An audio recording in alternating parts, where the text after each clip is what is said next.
Assalamualaikum warahmatullahi wabarakatuh. Alhamdulillahirabbil alamin wassalatu wassalamu ala anbiya'il mursalin wa ala alihi wa sahbihi rasulillahi ajmain.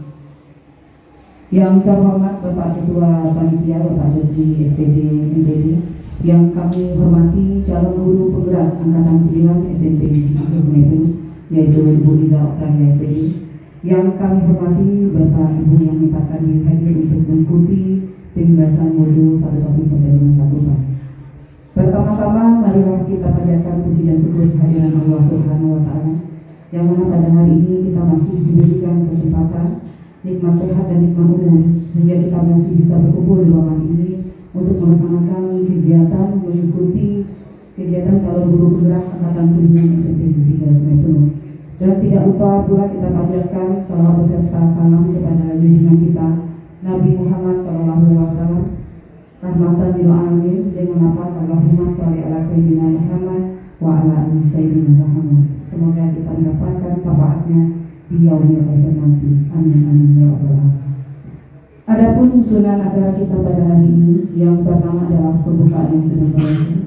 Yang kedua, kata sambutan dari Ketua Panitia oleh Bapak Josli SPD MPD. Kepada Bapak Josli SPD MPD kami persilakan. Assalamualaikum warahmatullahi wabarakatuh. Alhamdulillahirabbil alamin wassalatu wassalamu ala asyrofil anbiya'i wal mursalin wa ala alihi rasulillah jami'in. Amma ba'du. Puji beserta syukur kita panjatkan kepada Allah Subhanahu wa taala yang mana telah memberi kesempatan kepada kita semua sehingga kita bisa hadir di ruang ini dalam acara mengikuti pembahasan modul 1.1 sampai dengan modul 1.4 yang akan disampaikan oleh calon guru penggerak kita nantinya. Selawat beserta salam tahiyatnya kita limpahkan buat Nabi besar kita Muhammad SAW.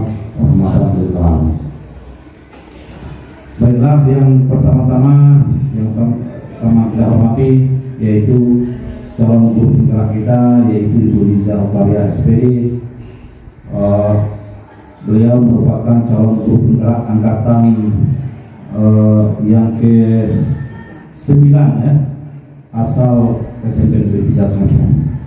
Yang sama-sama kami hormati yaitu beserta pembahasan modul 1.1 sampai dengan modul 1.4. Pertama-tama tentunya kita mengucapkan terima kasih kepada Ibu Liza sebagai calon guru penggerak. Kita memberi aplaus kepada Ibu Liza yang telah meluangkan waktu ataupun membagi ilmu yang Ibu Liza peroleh selama mengerjakan modul 1.1 sampai dengan modul 1.4. Adapun nantinya Ibu Liza ini akan menyimas atau memberikan ya ilmu yang diperoleh selama mengerjakan modul selama 1 bulan yang lalu ya, 2 bulan yang lalu sampai hari ini beliau itu telah menyelesaikan modul 1.1 sampai dengan modul 1.4. Mungkin pada modul ini yang akan diimbaskan nantinya yaitu yang pertama ada yang berjudul 1.1 yaitu refleksi filosofi pendidikan Ki Hajar Dewantara. Yang kedua ada yang diimbaskan yaitu nilai-nilai dan peran seorang guru penggerak. Yang modul 1.3 nantinya yang akan diimbas yaitu visi guru penggerak. Yang terakhir, bagaimana menerapkan budaya-budaya positif di sekolah. Jadi saya selaku ketua panitia pelaksana kegiatan ini, pembahasan ini, meminta kepada peserta untuk mengikutinya secara aktif. Mungkin nantinya ada interaksi atau umpan balik dari pembahasan ini jika ada peserta yang kurang paham dalam apa yang dijelaskan oleh calon guru penggerak kita, boleh untuk berdiskusi atau ditanyakan. Mungkin itu saja yang dapat saya sampaikan selaku Ketua Panitia. Jika ada pertanyaan nantinya akan berkembang di acara pembahasan nanti. Mungkin itu saya akhiri. Wabillahi taufiq wal hidayah. Wassalamualaikum warahmatullahi wabarakatuh.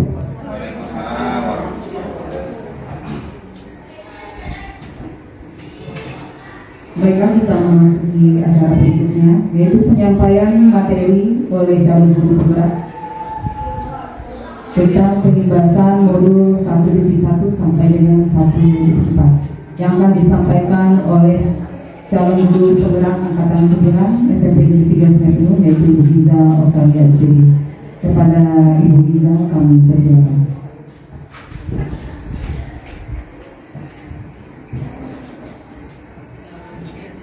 Terima kasih kepada moderator dan ketua panitia. Assalamualaikum warahmatullahi wabarakatuh. Dan juga saya terima kasih kepada guru-guru SMP Negeri 3 Sengaja dalam acara penyampaian dan ikut serta dalam penyampaian pembahasan tentang modul 1 sampai modul 4 ya. Saya adalah CGP angkatan 8 ya Bu. Karena disatukan dengan cara dikit orangnya satu dia angkatan 8 disatukan dengan angkatan 9. Nah, saya adalah CGP angkatan 8. Untuk jangan banyak waktunya, kita langsung aja tentang penyampaian materi tentang modul 1, pembahasan modul 1. Ini ada ya.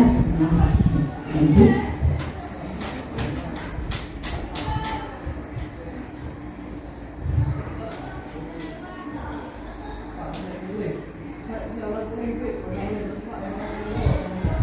Jelas ini adalah pendidikan dan pengajaran di dalam Republik Indonesia harus berdasarkan kebudayaan dan kemasyarakatan bangsa Indonesia menuju ke arah kebahagiaan batin serta keselamatan hidup lahir Ki Hajar Dewantara. Lanjut. Menurut Ki Hajar Dewantara ada modul 1 filosofi pendidikan Ki Hajar Dewantara ya, ada 3.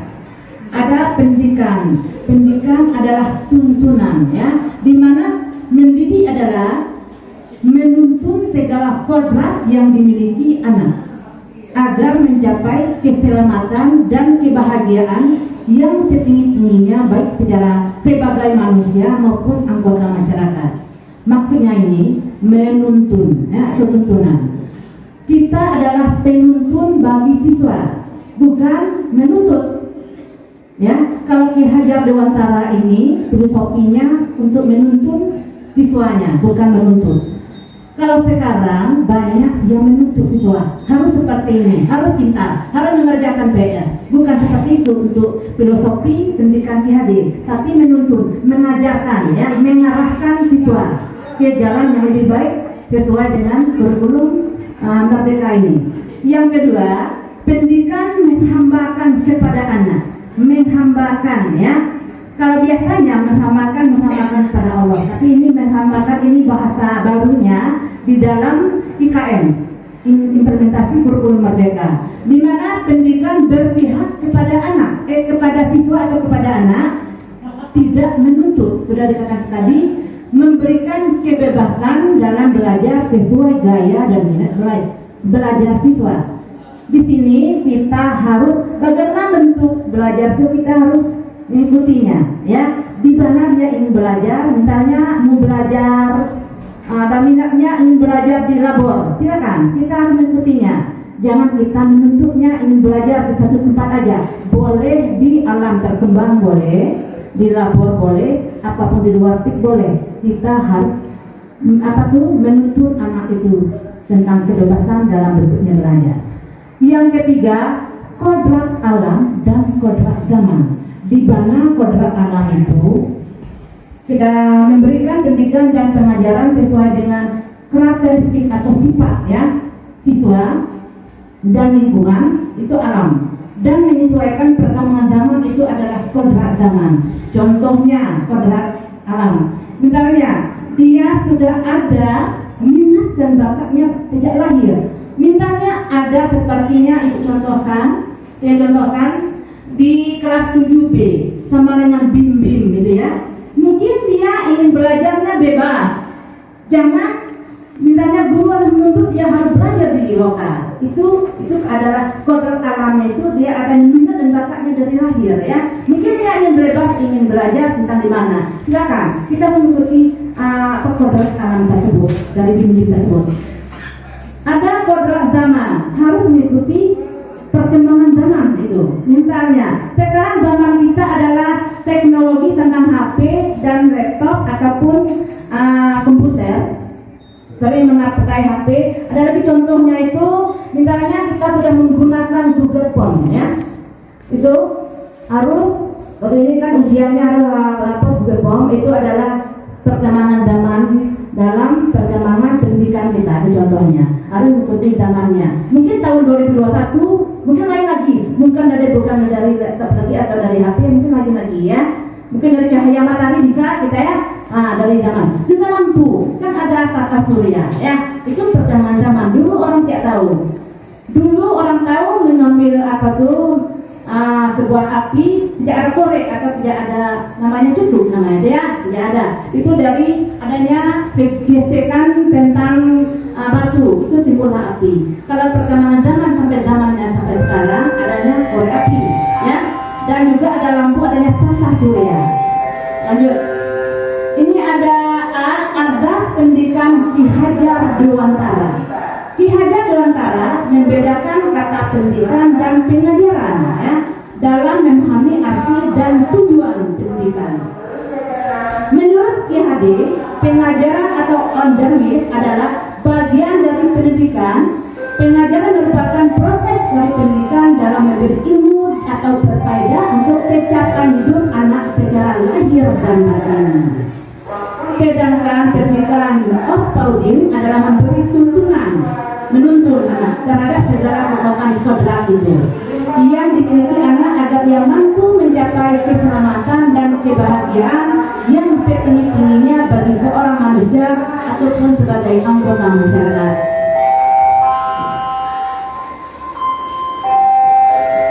Saya lanjut lagi, menurut Ki Hadi tahun 2009, pendidikan dan pengajaran merupakan usaha persiapan dan persediaan untuk segala kepentingan hidup manusia, baik dalam hidup bermasyarakat maupun hidup berbudaya dalam arti yang seluas-luasnya. Pendidikan adalah tempat persemaian benih-benih kebudayaan dalam masyarakat. Jadi memiliki keyakinan untuk menciptakan manusia Indonesia beradab, maka pendidikan jadi sebuah satu kunci utama. Maksudnya ini tentang pendidikan sebagai benih-benih kebudayaan. Seperti contohnya, guru adalah menuntun ya. Kita cuma menuntun anak ke jalan yang lebih bagus. Misalnya sama seperti kita menanam padi. Kita cuma hanya memupuk sampai dia berbuah. Tidak akan pernah padi akan menjadi jagung. Pasti akan berbuah padi juga. Model itu juga anak.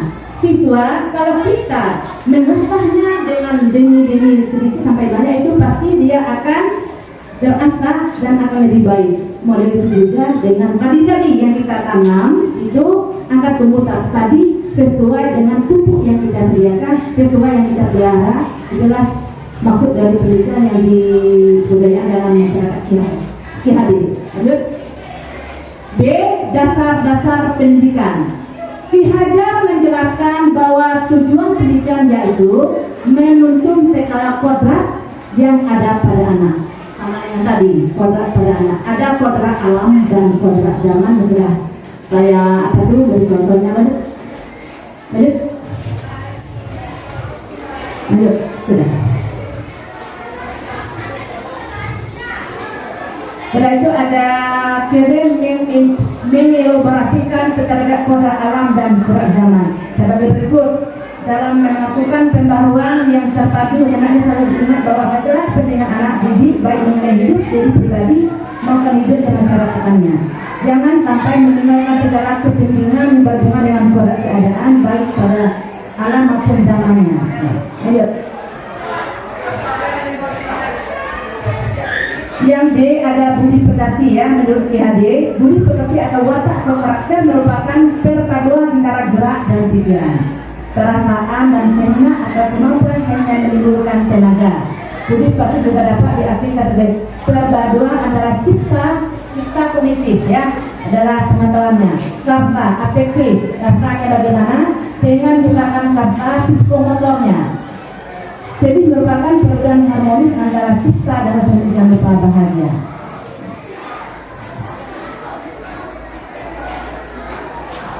Ya, tadi adalah 171 ya yang saya jelaskan tentang filosofi tentang Ki Hajar Dewantara. Saya kembalikan kepada moderator ya. Terima kasih atas penyampaian materi untuk modul 171 yang berjudul filosofi pendidikan Hajar Dewantara. Kepada Bapak Ibu yang ingin mengajukan pertanyaan, kami buka 2 pertanyaan. Silakan Bapak Ibu yang mau menanyakan tentang filosofi Ki Hajar Dewantara. Silakan Bapak.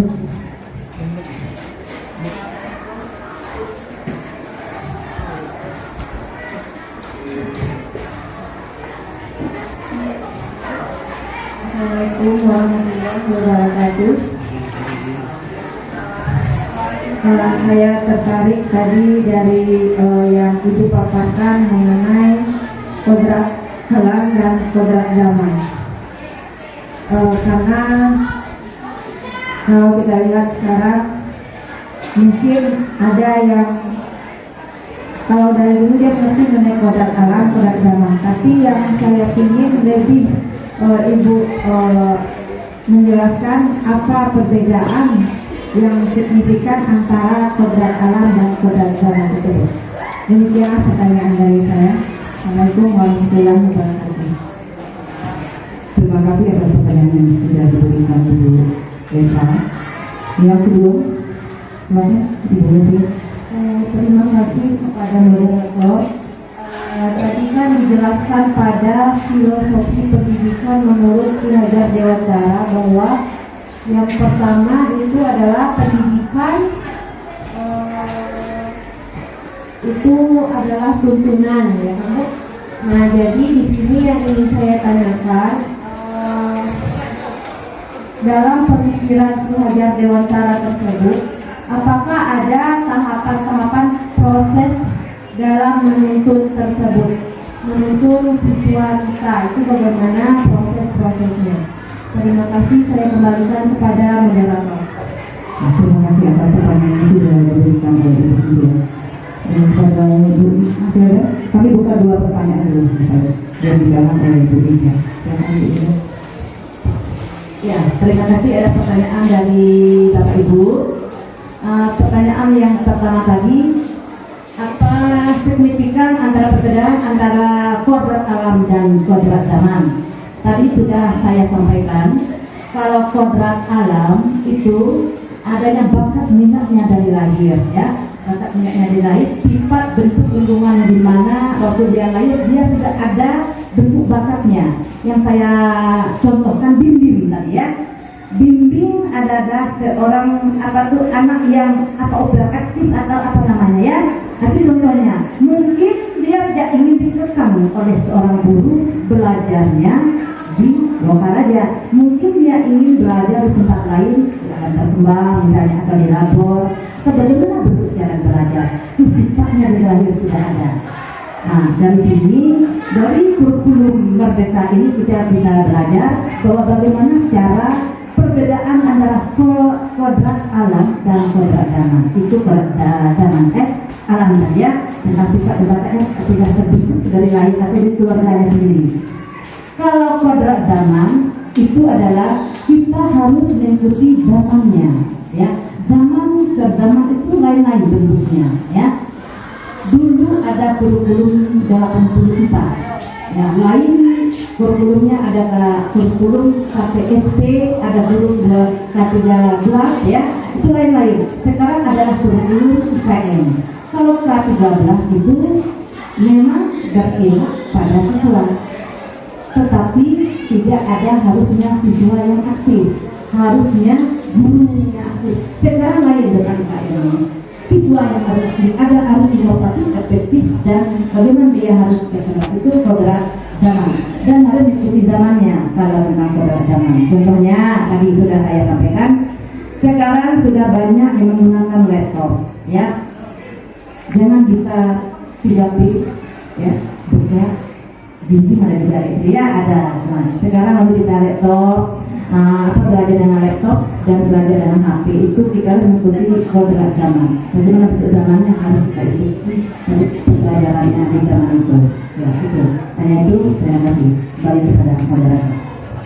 Ya, itu penyampaian jawaban dari pertanyaan sekaligus pertanyaan jawaban dari Bu Eva. Ya, dari Bu Eva. Pertanyaan yang kedua dari Ibu Novia. Ya. Pertanyaan kedua dari Ibu Novia yaitu tadi di dalam pemikiran PHD ada 3 proses memimpin, ya. Kalau kita tahu dulu cuma Tutur Handayani. Sekarang ada 3 prosesnya, ada 3 ya. Yang pertama tuh ingata sungkulada. Kita sebagai terdepan, ya. Pendidik jadi teladan bagi murid atau siswa. Contoh, kita harus buanglah sampah pada tempatnya. Itu contoh. Pendidik adalah yang terdepan. Kita sebagai contoh bagi murid ingatan kesenggada tadi, ya. Itu dan bercontohnya sama dengan guru. Jangan guru terlambat datang. Itu nanti murid kita mengimbasnya pada murid, memberi contoh pada murid itu. Tentu murid kalau nanti belum dia mendapatkan ini, ibu juga terlambat katanya. Nah, itu adalah ingkasa tungkulada. Kita harus ke depan memberi contoh pada murid. Buanglah sampah pada tempatnya. Itu contoh yang yang mudahnya. Kalau yang lain banyak lagi contoh yang kita harus beri contoh untuk itu sebuah kita yang yang terdepan itu yang duluan kita duluan datang. Apapun apa yang kita kerjakan harus yang duluan kita lakukan. Yang kedua tentang proses menuju kedua adalah ingata madya mangan apa. Kita harus di tengah. Di tengah maksudnya di sini pendidik membangun semangat murid. Contoh, misalnya murid tidak membuang sampah pada tempatnya. Misalnya kita harus menyebut sampah itu, memberi contoh. Kita membuang sampah pada tempatnya. Kita harus mengajarkannya. Seandainya dia tidak membuang sampah pada tempatnya, harus guru yang itu contoh yang kecilnya. Contoh yang kedua, dia kan setiap pagi sudah dibilang oleh guru harus memakai dasi ikat pinggang. Pas waktu dia istirahat, dia membuka dasinya, harus ditegur. Itu sebagai yang kedua teman-temannya. A, dasi di mana letaknya? Nah, itu kita sudah di tengah. Nah, dasi dia ya kita menuntunnya. Yang ketiga adalah baru Tutur Handayani, ya. Kita harus di belakangnya. Setelah itu pendidik menjadi memberi dorongan bagi murid. Kita memberi dorongan, motivasi baginya untuk mengubahnya. Misalnya dari sampah tersebut, bagaimana sampah itu mungkin di sekolah kita sudah kita terapkan, ya. Misalnya sampah kita sudah tidak ada lagi membeli minuman, ya, minuman atau air itu sebenarnya di kantin sudah kita siswa kita membawa botol dari rumah, ya. Nah, itu sudah sebagai itu pemilihan layanan sudah di belakangnya untuk menjadi contohnya. Misalnya dari sampah-sampahnya, misalnya dari daun-daun yang kita kumpul dari operasi semut tadi, daun-daun kita gunakan sebagai baju. Kan ada ya di dalam ruang keterampilan kita, dari daun-daun itu kita buat menjadi sebuah karya baju. Nah, itu adalah namanya Tutur Handayani. Cuma itu.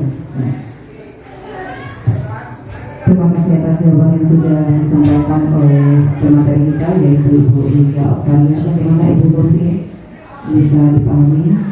Ya baiklah, kita masih buka 2 pertanyaan lagi, masih tentang modul 11 yaitu referensi filosofi pendidikan di negara Dewantara.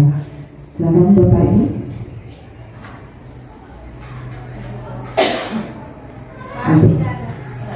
Tidak lagi, alhamdulillah Bapak Ibu ternyata sudah lebih memahami tentang referensi filosofi pendidikan negara Dewantara yang sudah disampaikan dengan dipaparkan jelas oleh Ibu Liza Oktaria.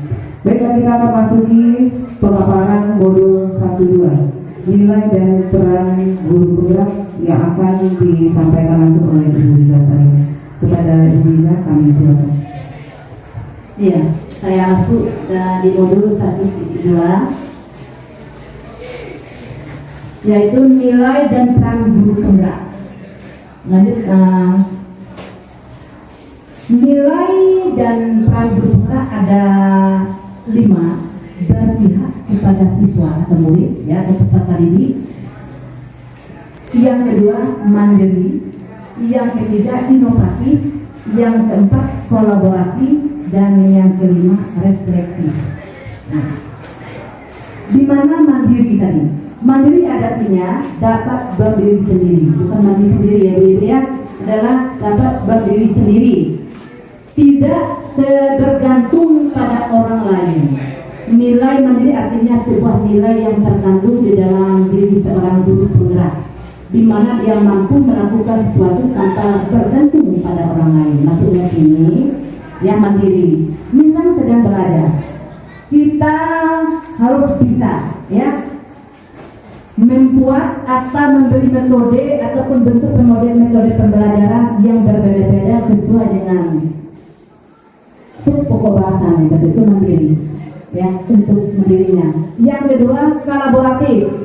Kolaboratif bermakna memiliki sikap atau nilai menjalin kerjasama. Menjadi kerjasama seorang guru akan tumbuh manakala mampu melihat diri dengan segala kelemahan dan kekurangan yang ada.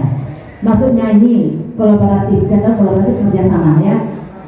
Guru itu harus bekerja sama. Seandainya seorang guru itu tidak tahu membuat modul pembelajaran, apalagi ini sekarang kita masih baru 2 tahun pelaksanaan IKN, mungkin belum tahu tentang bagaimana bentuk modul pembelajaran. Karena modul biasanya modul itu bentuk buku, tetapi kalau di IKN, kalau di K13 kemarin bukan modul namanya, perangkat pembelajaran. Kalau sekarang adalah modul pembelajaran. Jadi kalau seorang guru itu harus bekerja sama, sering menanyakan tentang bagaimana cara proyek, bagaimana pelaksanaannya, itu namanya kolaborasi. Lanjut. Yang ketiga, reflektif. Melakukan refleksi terhadap sebuah proses kegiatan adalah sebuah keharusan dalam proses pembelajaran. Dengan melakukan refleksi, guru tentu bisa melihat sejauh mana peserta didik memahami proyek yang telah dilaksanakan. Contoh, setiap sudah pokok pembelajaran pada hari itu, saya mengajar, dan ibu mengajar di jam 1 dan 2. Setelah pembelajarannya ada latihan, itu refleksi namanya, atau evaluasi. Disitulah Bapak Ibu bisa melihat kemampuan yang ada pada peserta didik itu. Ya, setiap pembelajaran itu ada refleksinya, ada evaluasinya, harus ada. Dan juga kalau Bapak Ibu ingin ada PR, silakan. Yang penting ada refleksinya, kemampuan yang harus kita lihat dari peserta didik tersebut. Lanjut. Yang ketiga, inovatif. Guru harus terus bergerak untuk senantiasa memunculkan gagasan segar dan tepat guna. Guru yang inovatif akan selalu melihat peluang atau potensi yang ada di sekitarnya untuk mendukung dan meningkatkan kualitas pembelajaran. Ini contohnya kayak gini, inovatif. Guru-guru itu harus inovatif, ada pergerakannya. Bagaimana buat ini? Bagaimana ini? Secara ikhlas, jangan tidak ikhlas.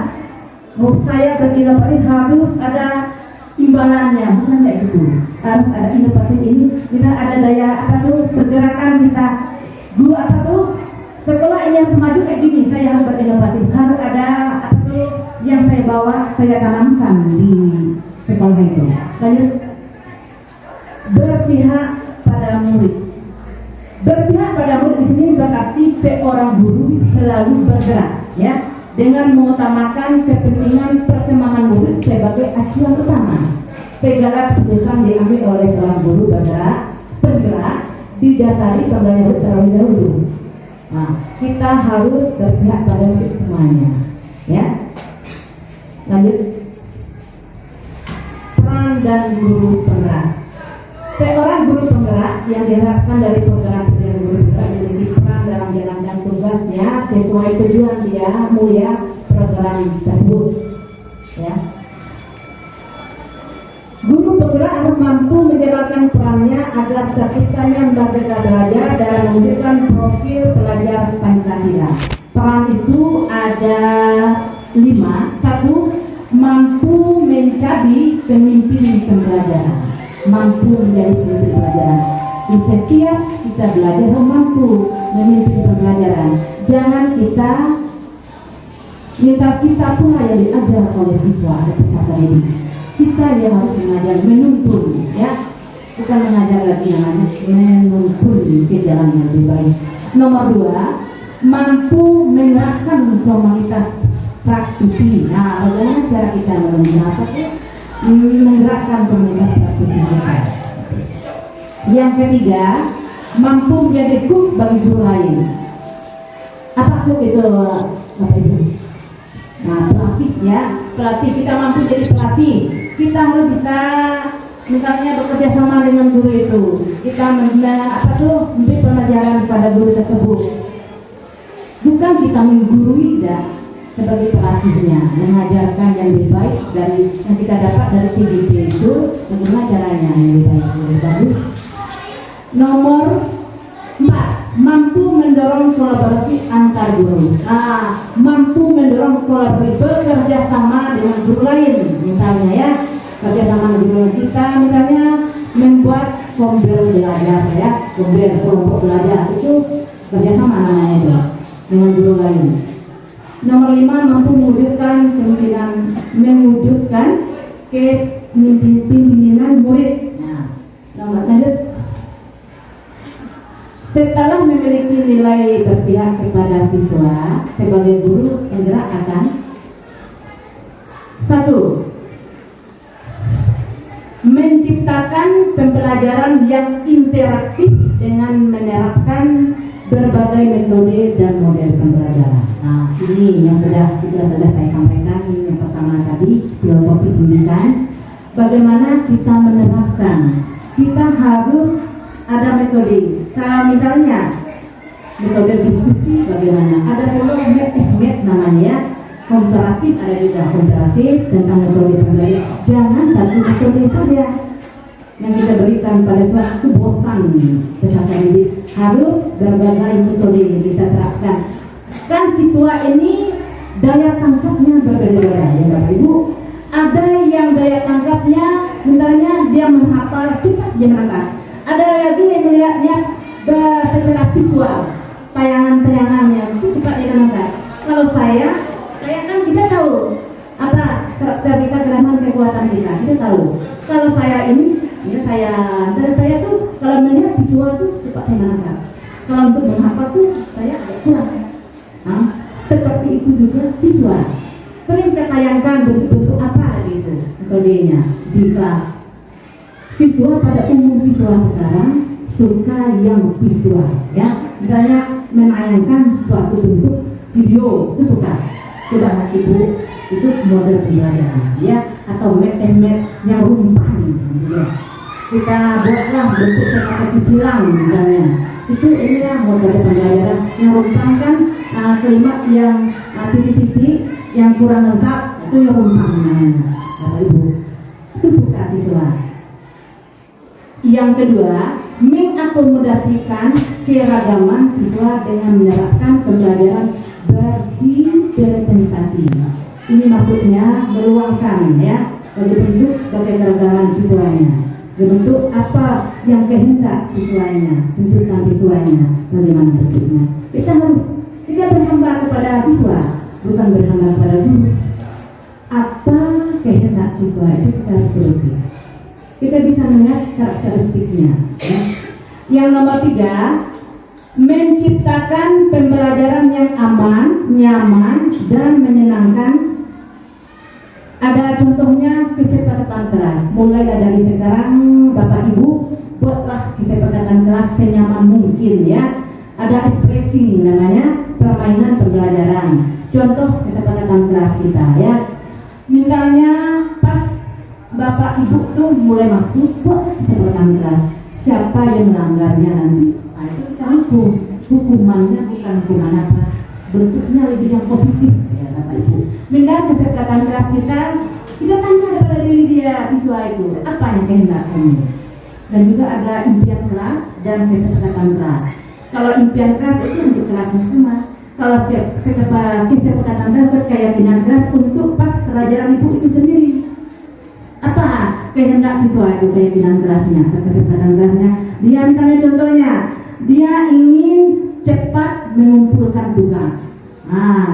Dan dia ingin mau berpendapat dengan lugas gitu. Apa bentuknya? Apa kehendak dia siswa itu? Itu namanya adanya menciptakan pembelajaran yang aman, nyaman, dan menyenangkan. Apa senang dia? Dia ingin apa? Nah, itu yang ketiga. Yang air juga ice breaking tadi. Kita ada yang ngantuk, misalnya Bapak Ibu ya. Kita ice breaking dulu. Betul untuk ciptakan diri oleh Bapak Ibu.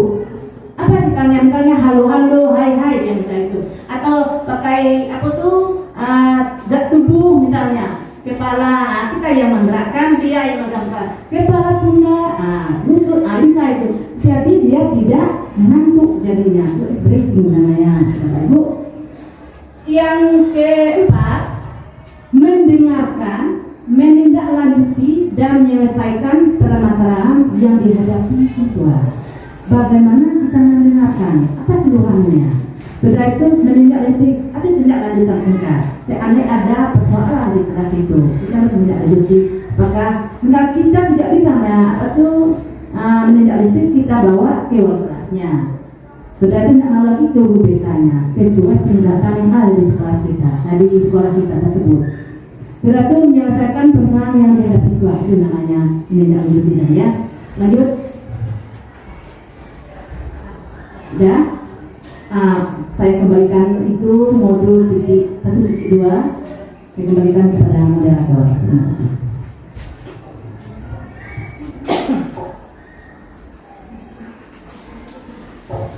Terima kasih pemaparan yang sudah disampaikan oleh pemateri kita yaitu Ibu Iza Octavia SPD tentang modul 1.2 nilai dan peran guru tunggal.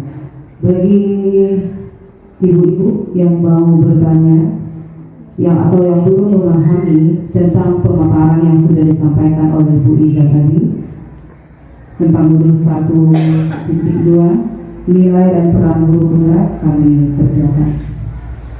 Dan silakan Bu.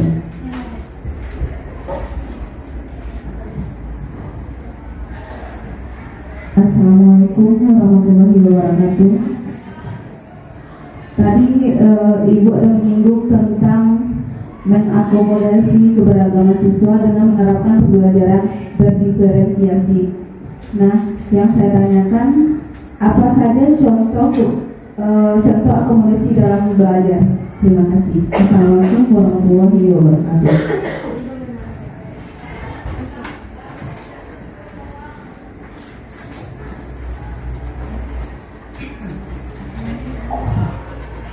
Terima kasih atas pertanyaan yang sudah disampaikan Bu Andi. Kami masih menampung satu pertanyaan lagi. Mungkin ada yang bertanya. Silakan Bu Nen. Assalamualaikum warahmatullahi wabarakatuh. Di sini saya masih ingin penjelasan lebih lanjut tentang cara mengakomodasi keragaman siswa tadi. Bagaimana cara mengakomodasi keberagaman siswa dengan menerapkan pembelajaran berdiferensiasi di kelas? Terima kasih. Ya, terima kasih pertanyaannya oleh Ibu Nen. Mungkin ini bisa langsung dijawab Ibu Ina. Kami persilakan. Ya, terima kasih Bapak Ibu untuk memberi pertanyaan. Sangat bagus pertanyaannya. Saya akan menjawab pertanyaan dari Ibu Nel dan Ibu Ade. Pertanyaan itu terjawab dengan pertanyaan Ibu Nel, ada kaitannya dengan Ibu Ade, ya. Di mana pertanyaan dari Ibu Nel, bagaimana cara mengakomodasikan keberagaman siswa dengan menerapkan pembelajaran berdiferensiasi? Dan Ibu Ade, contoh akomodasi belajarannya bagaimana? Jadi kita tahu akomodasi itu sesuatu yang menyediakan untuk memenuhi dan mengubah ide-ide, ya. Itu adalah mengubah ide-ide siswa tersebut. Dan juga pembelajaran memberikan kekuasaan pada siswa, meningkatkan potensi sesuai kesiapan belajar atau minat siswa tersebut. Itu akomodasinya. Maksudnya kayak gini, kita harus apa minat bakatnya waktu dia belajarnya, bagaimana cara dia belajar di waktu itu. Misalnya kita apa tuh, kita tanya pada siswa itu bagaimana ide-ide yang ingin dia sampaikan, kami ingin belajar seperti apa, gitu. Itu adalah namanya itu akomodasi. Kita itu sesuatu yang menyediakan peluang untuk mengubah ide-ide siswa tersebut. Ya, itu adalah tentang akomodasi. Yang pertanyaan dari Ibu Ade, contohnya, misalnya pemberian instruksi, ya, instruksi pada siswa.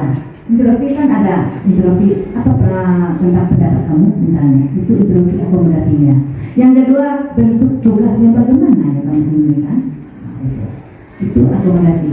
Yang ketiga, bentuk materi belajar. Nah, itu kita harus mendengarkan pendapat siswa tersebut bagaimana. Itu namanya menghambakan kepada siswa. Yang ketiga, tentang setting belajar. Apa maksud setting Bapak itu? Tempat, ya. Tempat yang bagaimana? Ya, ini tempat. Bukan di lokal saja. Setting belajar, namanya setting, ya. Setting atau latar, tempat. Tempat dia belajar di mana? Nah, itu setting namanya. Itu bahasa Indonesianya di pelajaran bahasa itu setting atau latar namanya. Kalau mungkin di pelajaran lain mungkin tempat, ya. Yang kelima, waktu belajar, waktu belajarnya. Kalau waktu belajar mungkin kita sudah ada jam pembelajaran 1, 2, atau 3, 4, atau sampai 7, 8, ya, waktu belajarnya. Itu mungkin dimaksud ini tentang apa tuh, 6 akomodasi ini. Waktu belajar mungkin ada ekskul, ya, waktu belajarnya di mana, di apa, misalnya di musala atau di masjid atau di laboratorium. Itu artinya waktu belajar. Yang keenam, ada jadwal belajar sana. Jadwal belajar sudah ditentukan sesuai dengan jadwal roster kita masing-masing di sekolah tersebut. Terima kasih. Ya, terima kasih atas penyampaian jawaban pertanyaan yang diberikan oleh Ibu Mel dengan Ibu Ade. Bagaimana sudah Bu Ade cukup memahami jawaban yang diberikan oleh Ibu Liza? Ya, masih ada tambahan? Ibu-ibu yang ingin menanyakan atau kurang paham tentang materi yang dipaparkan tentang nilai dan peran guru penggerak? Alhamdulillah, rupanya ibu-ibu sudah memahami tentang nilai dan peran guru penggerak. Mudah-mudahan ini merupakan meningkatkan minat ibu-ibu semua ingin mengikuti calon guru penggerak berikutnya. Baiklah, kita memasuki modul 1.3 yaitu visi guru penggerak yang nanti akan disampaikan langsung oleh pemateri kita, Ibu Liza. Kepada Ibu Liza kami silakan.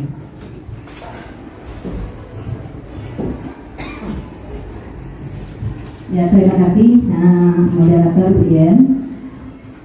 Saya lanjutkan pada modul 1.3 visi guru penggerak. Visinya bukan visi sekolah saya.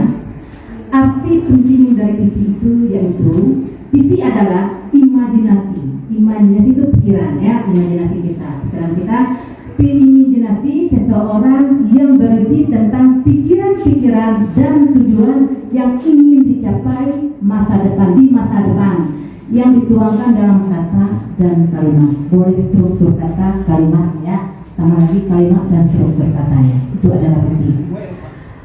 Yang kedua, visi apa yang dimiliki sebagai seorang guru? Mewujudkan peserta didik yang religius, yang beragama, maksudnya yang punya agama sesuai dengan agama kita masing-masing. Yang kedua, cerdas. Bagaimana cerdas? Orang yang punya logika yang cerdas, ya. Yang ketiga, kreatif. kreatif dalam bidang apapun, dan berbudi pekerti bagaimana, tindak tanduknya bagaimana, sopan santunnya bagaimana, itu seorang guru. Budi pekerti yang luhur untuk menciptakan kebahagiaan yang setinggi-tingginya, itu adalah visi yang dimiliki sebagai guru. Lanjut. Murid diharapkan mempunyai karakter baik sesuai nilai yang terkandung dalam profil belajar Pancasila. Ya, murid. Mereka dapat belajar di sekolah nyaman sesuai dengan minat dan bakat mereka tanpa memaksakan kehendak lain, sehingga mereka menjadi anak yang merdeka, cerdas dan berprestasi. Sama dengan yang tadi tentang satu kan, siswa ini harus sesuai dengan bakat dan minatnya. Kita lihat. Guru berperan sebagai fasilitator bagi murid untuk menuntun. Nah, menuntun lagi. Bukan menuntut, mengarahkan, ya. Laku baik mereka akan tercapai cita-cita yang diinginkan. Lingkungan sekolah pun harus mendukung dengan segala fasilitasnya agar kebutuhan anak terpenuhi. Maksudnya ini lingkungan juga sekolah harus juga memadai dan pun harus fasilitasnya harus memadai. Misalnya nyaman, rindang, ya. Memang tidak semua sekolah itu asri, tetapi yang penting nyaman dan bersih, gitu maksudnya. Lalu impian murid, ya, berakhlak mulia dan berprofil belajar Pancasila, yaitu beriman, bertakwa kepada Tuhan Yang Maha Esa, berkebinekaan global, bergotong royong, mandiri, berpikir kritis dan kreatif, belajar dengan bahagia dan menyenangkan. Ya. Subjek utama pendidikan dan pengajaran sehingga pembelajaran berpihak pada murid, serta setiap murid memiliki potensi dan keunikan yang tertentu. Murid ini sesuai, ada uniknya, ya, sesuai. Tidak semua sama dengan guru, tidak sama. Murid pun tidak sama. Ada yang cepat menangkap pembelajaran, ada yang lamban, ya. Tapi kita menuntunnya, harus bagaimana dia harus mencapai cita-citanya itu. Ya. Mereka di sekolah itu untuk mendapatkan pendidikan dan pengajaran yang layak dari guru dan mendapat budi pekerti sehingga menjadi pribadi yang pintar, cerdas, serta berkarakter.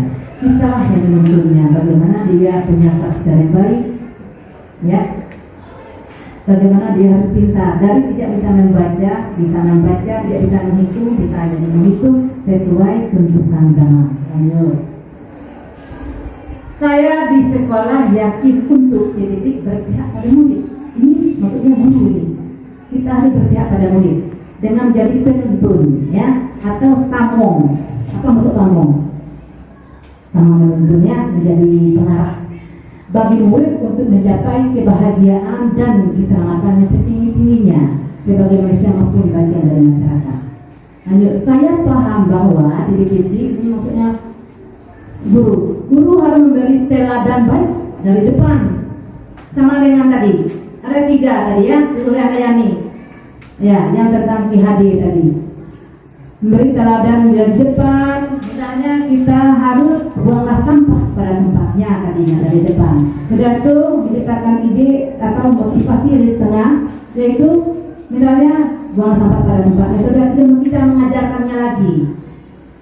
Misalnya dia membuang sampah tidak pada tempatnya, kita mengarahkannya, ya, itu di tengah. Kadang untuk yang dari belakang, apa guna sampah ini?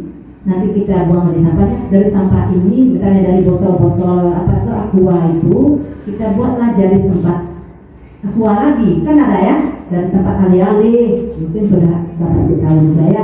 Dari sampah ini kita bisa buat karya yang lebih berguna bagi kita semua. Ada modul itu, ada visi guru penggerak, ya. Kita ada bagja namanya. Dari sinilah kita membuat visi misi guru penggerak dari bagja. Bagja B itu buatlah pertanyaan utama. Yang kedua, ambil pembelajarannya.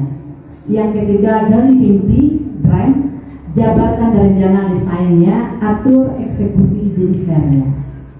Contohnya, misalnya di sekolah kita, PC kita ini ada misalnya di sana ya, itu ada PC. Kalau PC saya kemarin itu adalah mewujudkan literasi aman dan nyaman untuk perkembangan peserta didik, literasi pojok baca ya. Bagaimana cara kita mewujudkan tempat literasi tersebut? Tentu harus kita tanya pada siswa tersebut bagaimana bentuknya, perencanaannya bagaimana. Sesudah kita buat pojok literasi kan ada. Kadang-kadang siswa itu sudah membaca tidak menempatkan pada tempatnya ya pojok literasi. Itu namanya harus ada perencanaan, adanya bakja itu. Ya, sudah mungkin dari 1.3 saya kembalikan pada moderator kalau ada pertanyaan. Terima kasih atas pemaparan materi dan visi guru penggerak. Silakan ibu-ibu yang mau bertanya. Ya, silakan ibu-ibu ya. Terima kasih atas waktunya. Tadi Ibu sudah menjelaskan tentang apa itu visi dan bagaimana pengaplikasiannya. Yang ingin saya tanyakan di sini, di luar dari visi sekolah, kenapa guru secara individu harus mempunyai visi juga? Sekian pertanyaan saya. Terima kasih. Ya, terima kasih atas pertanyaannya ibu-ibu ya. Kami masih menampung satu pertanyaan ini, silakan ibu bertanya. Baik, terima kasih atas kesempatan moderator yang telah diberikan. Di sini saya ingin menanyakan tentang visi guru penggerak tadi. Sebelumnya Ibu sudah menjelaskan bagaimana visi. Ada yang dikatakan bakja juga tadi. Tapi saya masih sedikit agak kurang paham, bingung. Jadi yang ingin saya tanyakan kembali, bagaimanakah visi yang baik bagi guru dan siapa saja yang ikut merumuskan visi di sekolah? Begitu Ibu, terima kasih. Ya, terima kasih atas pertanyaan Ibu Berta. Mungkin ini bisa langsung dijawab Ibu Liza kepada Ibu Liza. Terima kasih Bapak Ibu yang sudah memberi pertanyaan di modul 1.3 tentang visi guru penggerak. Tadi pertanyaan dari Ibu Indrian, kenapa guru harus memiliki visi? Ya, kita memang harus memiliki visi.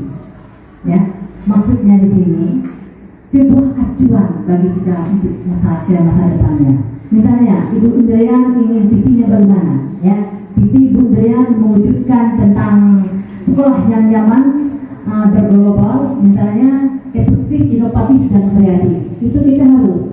Kalau tidak ada visi itu kita, tentu tidak ada arahnya. Jangan kita menuju ke yang lebih baik, itu tidak bisa. Ya, visi kita sebagai guru di sini mengajar dan belajar. Kalau tidak ada visi kita pergi ke sekolah, ini melantur jadinya, Bapak Ibu. Itu gunanya adanya apa guna visi guru tersebut? Itu untuk menerapkan sebagai acuan bagi kita sendiri untuk mengarahkan ke masa depannya. Itu. Yang kedua dari Ibu Berta tadi, bagaimana visi yang baik bagi guru dan siapa yang mengikut serta merumuskan visi dan membuat visi tersebut. Visi adalah untuk masa depan ya. Biasanya visi itu setidaknya 4 kali 1 tahun harus dirubah ya. Kalau visi dan misi. Kita harus bikin di sini. Pertanyaan dari Ibu Berta ini bentuknya warga sekolah, bentuknya warga sekolah. Kalau tanpa visi dan misi itu ngelanturlah tempatnya. Kalau visi di SMP Negeri 3 sudah terpampang di depan sekolah kita, yaitu kemarin adanya berwawasan lingkungan ya, ada berwawasan kreatif, inovatif dan kreatif dan berwawasan lingkungan ya. Itu visi dari SMP Negeri 3. Siapa saja yang bisa merumuskan dan buat visi tersebut? Tentunya warga SMP Negeri 3 Sungai. Contohnya guru-guru, tentu ada rapatnya ya Bapak Ibu, rapat kepala sekolah, ada guru, non ASN dan ASN, dan juga ada dari komite dan juga ada wali murid, komite dan wali murid. Itu yang kita rumuskan. Karena ada juga dari OSIS atau perwakilan dari siswa tersebut. Mengapa adanya yang bisa merumuskan ada orang itu? Karena visi dan misi itu untuk warga sekolah kita yang menjalaninya semua. Ya, terima kasih atas penjelasan yang sudah diberikan oleh Ibu Liza Octavia. Bagaimana Ibu Berta dengan Ibu Tria? Masih ada yang kurang paham? Paham? Berikutnya masih ada pertanyaan dari Ibu semua tentang visi guru penggerak. Mungkin ada yang belum jelas. Sepertinya Ibu sudah paham dan jelas semua. Kita memasuki modul 1.4 yaitu tentang budaya positif. Materi ini akan dipaparkan langsung oleh Ibu Liza Octavia. Kepada Ibu kami silakan. Ya, terima kasih. Ini modul yang terakhir ya pada CGP kami angkatan 9, budaya positif.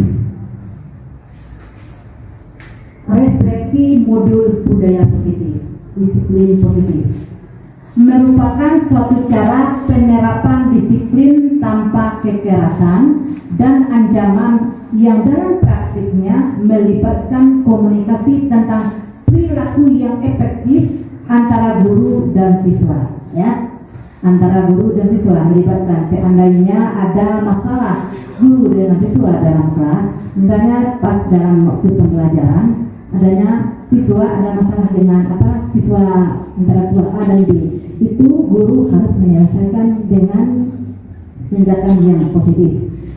Disiplin positif bertujuan untuk menumbuhkan kesadaran dari dalam diri atau motivasi intrinsik.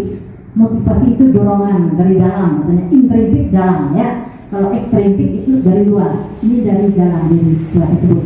Serta memberdayakan anak untuk melakukan sesuatu tanpa hadiah, ancaman maupun hukuman.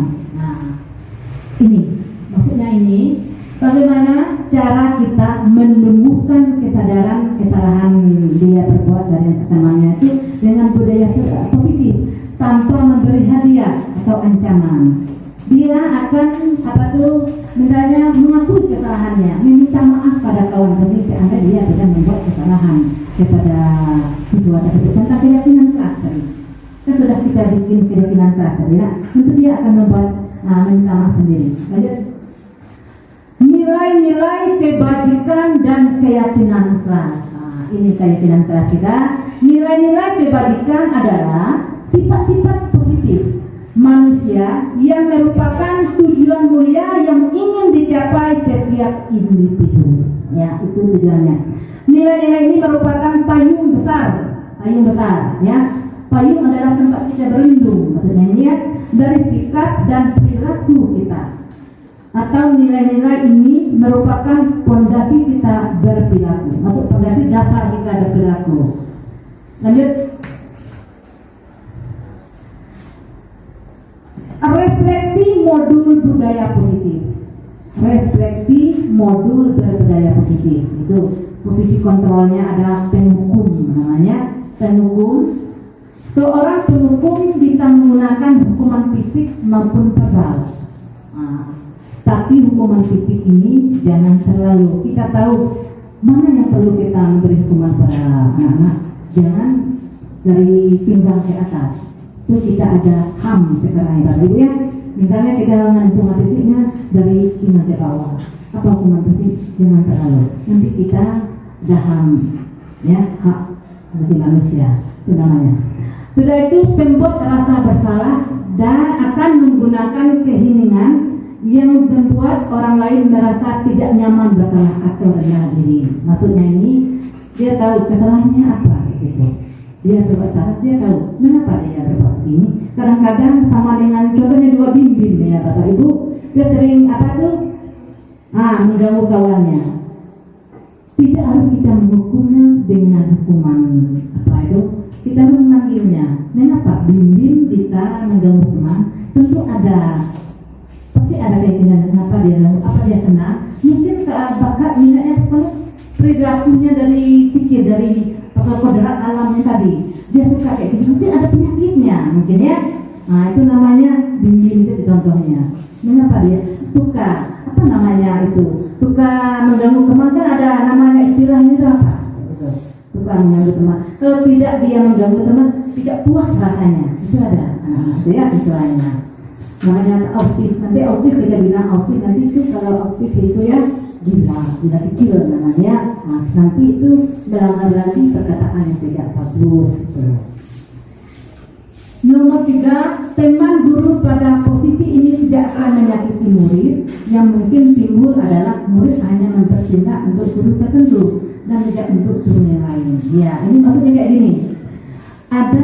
Mungkin ada contohnya ya di sekolah kita. Kadang-kadang kita menghindari juga itu. Ada guru siswa itu menghormati guru tertentu. Mengapa? Kita harus bertanya. Dia takut pada guru tertentu. Mengapa pada saya tidak? Kayak gitu. Nah, kita harus introspeksi diri. Mengapa?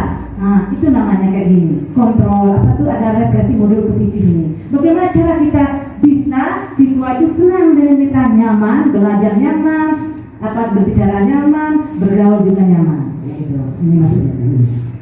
Yang keempat, pemantau. Seorang pemantau sangat mengandalkan penghitungan, catatan, data yang dapat digunakan sebagai bukti atas perilaku seseorang. Pemantau. Guru itu sebagai pemantau. Pemantau untuk catatan dia. Anak ini bagaimana? Anak perilakunya kayak ini. Nah, karena kita kan ada karakternya. Ada dalam rapor itu kan ada nilai karakternya. Ya, itu ini pemantau. Guru adalah pemantau. Bagaimana celah-celahnya sebagai siswanya? Kenapa dia kayak gini, kayak gitu. Yang terakhir, manajer adalah posisi di mana guru berbuat sesuatu bersama dengan murid, mempersilahkan murid mempertanggungjawabkan perilakunya, mendukung murid agar dapat menemukan solusi atas permasalahannya sendiri. Ya, bagaimana? Manajer dia. Lalu dia merangkul murid itu, apa masalahnya? Misalnya, harus dipanggil dia. Tidak kita memanggilnya, menyalahkannya di depan kawan-kawannya. Harus kita panggil dia, minta tempat sendiri di bangku kita, tidak ada orang, tidak ada temannya. Itu nanti sama sebagai manajer namanya. Apa salahnya ini? Lanjut. Refleksi modul budaya positif. 5 kebutuhan dasar. 1. Kebutuhan untuk bertahan hidup. Keduanya, kebebasan atau freedom. Yang keempat, kesenangan. 5, penguasaan atau power. Refleksi modul budaya positif ada segitiga restitusi. Ya, mungkin Bapak Ibu sudah kenal dengan segitiga ini. Restitusi ini permasalahan yang ada pada siswa, ya, apalagi guru BK itu paham tentang segitiga ini. Ingin pernah penyelesaian masalah, ya. Segitiga restitusi. Segitiga itu adalah suatu proses dialog yang dijalankan oleh guru atau orang tua agar dapat menghasilkan murid yang mandiri dan bertanggung jawab. Ya, maksudnya kayak ini. Dia membuat masalah. Seharusnya ini adalah tugas guru BK sebenarnya. Tetapi di CGP ini semua dirangkul. Kita harus merangkul semua permasalahan. Apa bukan kita cuma mengajar saja, menuntun ia, mendisiplinkan ia. Kalau ada masalah juga harus kita jalani, kita pahami. Karena apa? Tidak harus ada masalah kita langsung kasih sama guru BK. Nah, gitu. Kita harus menyelesaikan duluan dengan guru mata pelajaran, ya. Tahapan segitiga restitusi. 1. Menstabilkan identitas atau stabilis de identity. Bertujuan untuk mengubah identitas anak dari orang yang gagal karena melakukan kesalahan menjadi orang yang sukses. Contohnya, kemarin juga saya sudah menerapkan, ya, ada tugas ini perekaman tentang segitiga restitusi ini tentang anaknya. Ada seorang anak itu, contoh misalnya dia melemparkan minuman pada siswa tersebut, ya. Melemparkan minuman pada siswa tersebut, saya tanya, tentu siswa yang kena minuman ini itu marah, berkata kotorlah siswa tersebut. Minta kotornya anjing kamu. Nah, jadi tentu masalahnya akan berlarut, ya. Mungkin guru BK kita tahu, ya. Tapi harus guru yang waktu masalah itu terjadi harus menyelesaikan dulu. Nah, kita panggillah siswa tersebut. Mengapa kamu melemparkan minuman pada siswa tersebut, yang cewek tersebut? Tentu ada. Apa? Mengapa? Ada sebabnya. Pasti ada akibatnya. Ada sebab. Tentu dia akan memberi sebabnya. Ini Bu, karena saya tidak sengaja. Ada lagi yang bilang tidak sengaja. Ada lagi yang suka yang kayak gitu menyagi-nyagi kawannya. Ada. Tentu nanti kita ambil masalahnya, kita selesaikan masalahnya sampai selesai tanpa ada hukuman ataupun ancaman bentuk beban-beban apa itu bentuknya, ya. Yang nomor 2, validasi tindakan. Setiap tindakan dilakukan memiliki suatu tujuan, itu memenuhi kebutuhan dasar. Kita harus memahami kebutuhan dasar apa yang mendasari sebuah tindakan itu sudah tadi. Apa tindakannya? Apa kelanjutannya? Yang kita ambil tindakannya bagaimana kita panggil orang itu, siswa tersebut, ya. Yang ketiga, menanyakan keyakinan. Nah, juga sudah tadi yang apa tuh ada keyakinan keras tadi. Contohnya kayak ini sudah saya beri contohnya sampai selesai itu.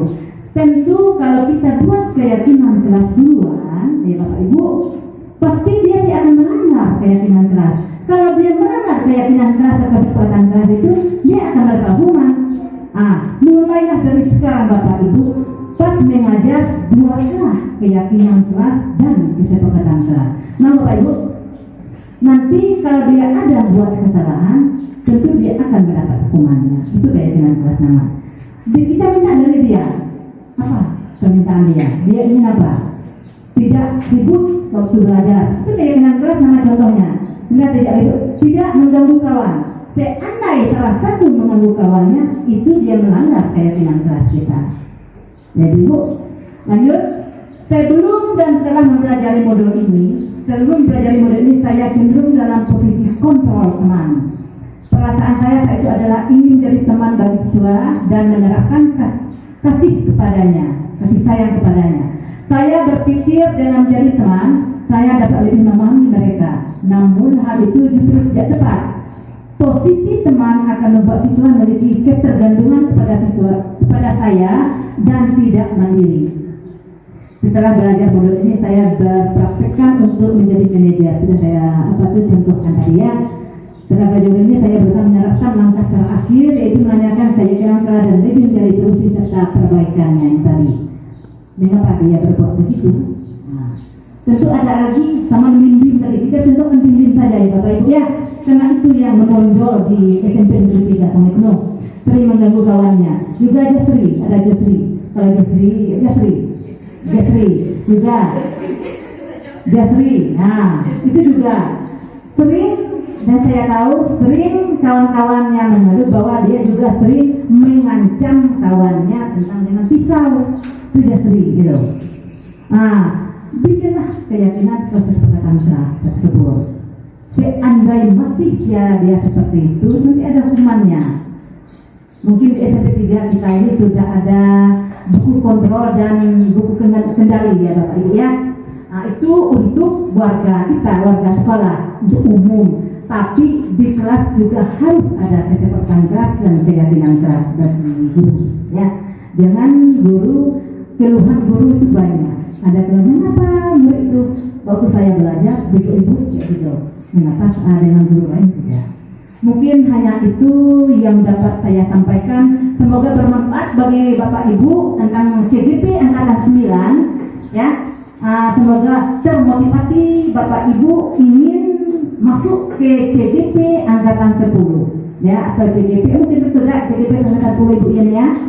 Angkatan 11 lagi termotivasi, karena ini bukanlah pembelajaran yang kita dapat, tetapi juga cara kepemimpinan juga kita dapat. Bagaimana memimpin yang lebih baik, dan juga untuk pembelajaran menghukum siswa ataupun bentuk namanya segitiga itu. Mungkin hanya itu. Jika ada pertanyaan nanti saya tutup. Wabillahi taufiq wal hidayah. Assalamualaikum warahmatullahi wabarakatuh. Terima kasih atas pemaparan yang sudah disampaikan oleh Bu Isra Oktaria tentang modul 1.4 yaitu budaya positif. Bagi Bapak Ibu yang ingin bertanya tentang pemaparan ini, silakan. Ya, silakan Ibu Tri. Assalamualaikum warahmatullahi wabarakatuh. Terima kasih kepada moderator yang telah memberi kesempatan. Baik, di sini saya akan menanyakan tentang modul 1.4. Apakah hubungan antara menciptakan suasana yang positif dengan proses pembelajaran yang berpihak pada murid? Mungkin hanya itu saja yang saya tanyakan. Terima kasih. Assalamualaikum warahmatullahi wabarakatuh. Terima kasih atas pertanyaan Ibu Tri. Masih ada Bapak Ibu yang mau mengajukan pertanyaan? Ya, silakan Bu Enda. Terima kasih atas kesempatannya. Yang ingin saya tanyakan di modul 1.4 yaitu tentang refleksi modul budaya positif. Pertanyaannya yaitu bagaimana atau Ibu bisa sebutkan langkah-langkah dalam pembuatan keyakinan di dalam kelas. Sekali lagi pertanyaannya, sebutkan atau langkah-langkah dalam pembuatan keyakinan di dalam kelas. Mohon penjelasannya. Wassalamualaikum warahmatullahi wabarakatuh. Terima kasih atas pertanyaan Ibu Enda. Mungkin hal ini bisa langsung dijawab oleh pemateri kita yaitu Bu Isra Oktaria. Kepada Ibu kami silakan. Terima kasih Bapak Ibu. Ini perlu kita penting sekali untuk perkenalkan keyakinan kelas atau sekolah kelas impian ya. Kita juga sekolah impian kita juga. Itu bagi guru dan kita. Kalau ini keyakinan kelas atau kecepatan kelas. Pertanyaan dari Ibu Tri tadi ya. Apakah hubungan antara menciptakan suasana yang positif dengan proses pembelajaran yang berpihak pada murid? Kayak gini, contohnya. Mungkin sudah saya terangkan tadi ya. Kita buatlah bahwa budaya yang positif, hubungannya positif antara guru dengan siswa ini, hubungan itu dilakukan dengan kesepakatan kelas tadi dan keyakinan kelas.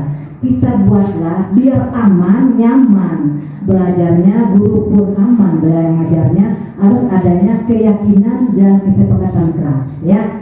Buatlah kesepakatan kelas. Yang kita buat ini tanya pada murid tersebut keyakinan kelasnya bagaimana. Nanti keyakinan kelasnya nanti tergantung dia yang memberikan masukannya. Contoh misalnya keyakinan kelasnya, misalnya saya sudah terapkan itu ya. Pertama kita masuk, kita expressing dulu. Mungkin kita kalau pagi-pagi tidak bisa expressing, kita harus doa dulu ya. Kalau tentang apa tuh untuk sudah siang harinya, expressing dulu. Biar mungkin Bapak Ibu mungkin ada yang menerapkan itu, mungkin tidak ada. Mungkin dari sekarang terapkan expressing dulu pada siswa kita. Itu lebih dia senang gitu. Cobalah, percaya pasti dia senang. Kenapa? Sudah dia agak ngantuk mau muat, mungkin guru juga yang memuat ya, sama dengan siswa. Itu pas dia kan nampak dia ngantuk apapun yang ketiduran, itu kita expressing dulu ya anak-anak atau siswa, expressing dulu. Jadi gitu. Pertama sebelum kita masuk expressing dulu, kalau sudah siang, kalau pagi tidak bisa expressing, cukup membacakan doa. Sudah itu expressing. Kita tanya pada siswa sebelum kita menjelaskan pembelajarannya atau materinya, kita buat kesepakatan kelas atau keyakinan kelas. Kita tanya langsung pada siswa tersebut, kamu kepingin keyakinan kelasnya bagaimana? Kesepakatan kelas, tolong tulis. Boleh ibu menyediakan kertasnya atau boleh ya anak-anak tersebut. Tolong. Nanti dia menulis, nanti tempel di papan tulis. Itu namanya budaya positif yang ada hubungannya tadi yang ditanyakan Ibu Tri. Selain positif bagaimana yang berpihak pada siswa. Dia kan dia yang buat kesepakatannya sendiri. Kalau dia yang melanggar, kita hukum dia. Jangan terlalu banyak ya. Yang sanggup kita ingat kayak itu. Kalau terlalu banyak sampai 50 atau 30 itu terlalu banyak. Buat keyakinan kesepakatan kelas tempel di papan tulis ya, kita buat kesepakatan kelas yang positif. Sudah kita buat banyak ada 7 atau 10, kita suruh siswa itu membacanya di kantor ya. Kan ada apa keyakinan kerasnya. Kami ingin tidak banyak tugas. Nah, ada kayak gitu keyakinan keras. Kan ada kayak kalau ada bitua yang cowok kan kayak gitu. Tidak banyak tugas ibu katanya keyakinan kerasnya. Ya, ada lagi keyakinan kerasnya ingin kelas yang bersih, nyaman. Dan tidak ribut, itu keyakinan kerasnya. Ada lagi yang lain, misalnya berpendapat dengan kreatif dan ide yang inovatif, ada juga. Itu keyakinan keras. Ditempel, sudah ditempel nanti bapak ibu, terus dia baca lagi ke depan kelas. Dia baca, ini keyakinan keras kita ya anak-anak, kayak gitu. Nanti ada yang melamar keyakinan keras, dia akan dihukum. Pasti dia tidak ada lagi yang berbuat apa, karena pendapat dia, ide dia dari keyakinan keras tersebut. Itu jawaban dari Ibu Tri. Yang kedua dari Ibu siapa tadi? Bu Enda. Sebutkan langkah-langkah dalam pembuatan keyakinan keras. Langkah-langkah yang memberikan kesempatan pada siswa itu. Kan yang buat kesepakatan keras keyakinan kan siswa. Beri kesempatan ke dia seluruhnya. Berikan kesempatan. Setelah itu jangan terlalu banyak, begitu. Cukup 10 yang banyak dibacakan. Langkah-langkah sudah saya sebutkan di jawaban dari Ibu Tri tadi. Langkah-langkah kesepakatan antara guru dan siswa dan seluruh keluarga kelas itu. Hanya itu. Terima kasih. Untuk lebih berkahnya acara kita pada hari ini, maka acara ini kita tutup dengan doa yang akan dipimpin oleh Bapak Agus Piadi SPD. Kepada Bapak Agus, kami silakan.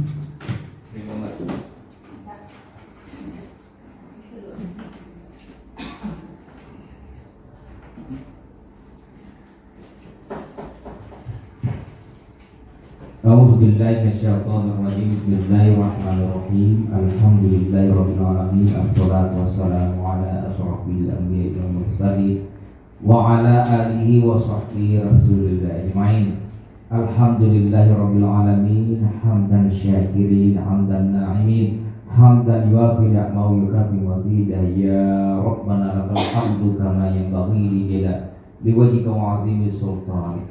Allahumma antas salam wa minkas salam wa ilaika ya'udus salam fa hayyina rabbana bis salam wa adkhilna jannata darus salam tabarak rabbana wa ta'ala ya zal jalali wal ikram. Allahumma ighfir lana dzunubana wa liwalidayna warhamhuma kama rabbayana shaghira wa lil muslimina wal muslimat wal mu'minina wal mu'minat al ahya'i minhum wal amwat ya qadir hajat. Rabbana zalamna anfusana wa illam taghfir lana wa tarhamna lanakunanna minal khasirin. Rabbana atina fid dunya hasanah wa fil akhirati hasanah wa qina adzabannar. Subhanallah, subhana rabbika rabbil izzati amma yasifun. Wassalamu ala mursalin walhamdulillahi rabbil alamin. Dengan berakhirnya doa tadi maka berakhir pula acara kita pada hari ini. Terima kasih atas kehadiran Bapak Ibu semua. Kami selaku pembawa acara mohon maaf atas salah berkilah. Kami tutup dengan wabillahi taufiq wal hidayah. Assalamualaikum warahmatullahi wabarakatuh. Waalaikumsalam.